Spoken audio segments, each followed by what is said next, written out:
सरदार, आपके खिलाफ बीरू कोर्ट में गवाही देने जा रहा है। आप उसकी बीवी के उठाने वो खुद आपके पास भाग कर चला जाएगा। अरे ओ सांभा। जी सरदार।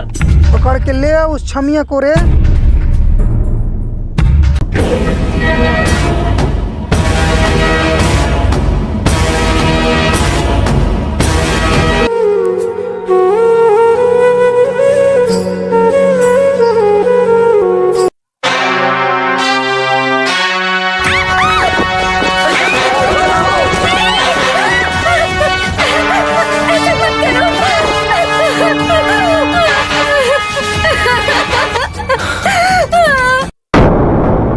मुझे जाने दो, मुझे जाने दो।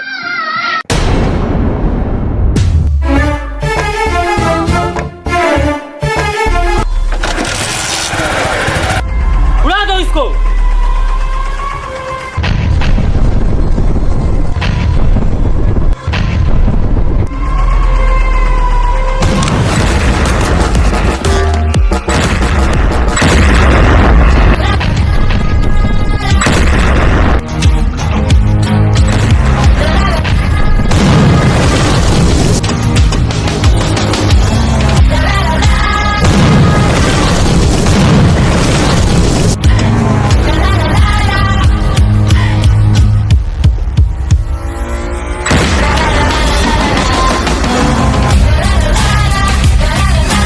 बसंती, बसंती, बसंती, बसंती।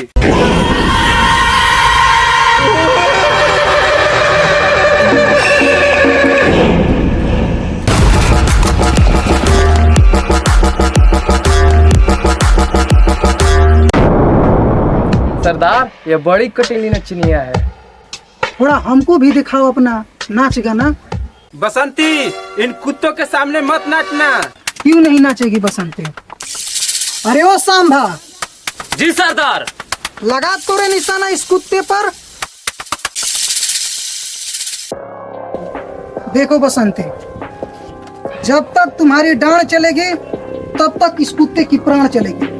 तुम्हारी डांड रुके, इस कुत्ते की प्राण रुके। डिसाइड तुम्हें करना है।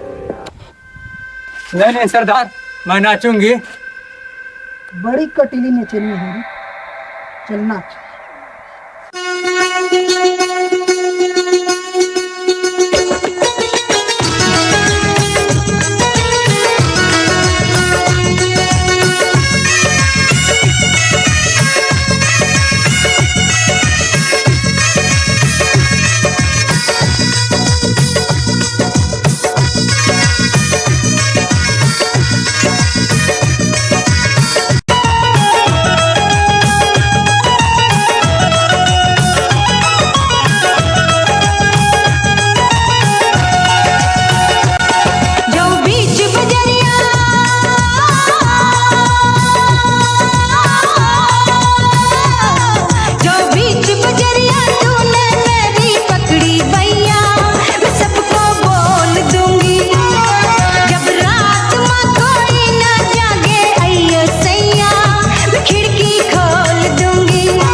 सरदार, आपकी तो ख्वाहिश पूरा होगी ना।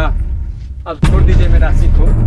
जाओ बसंती, तुम्हारे भतार को छोड़ दिया, जाओ।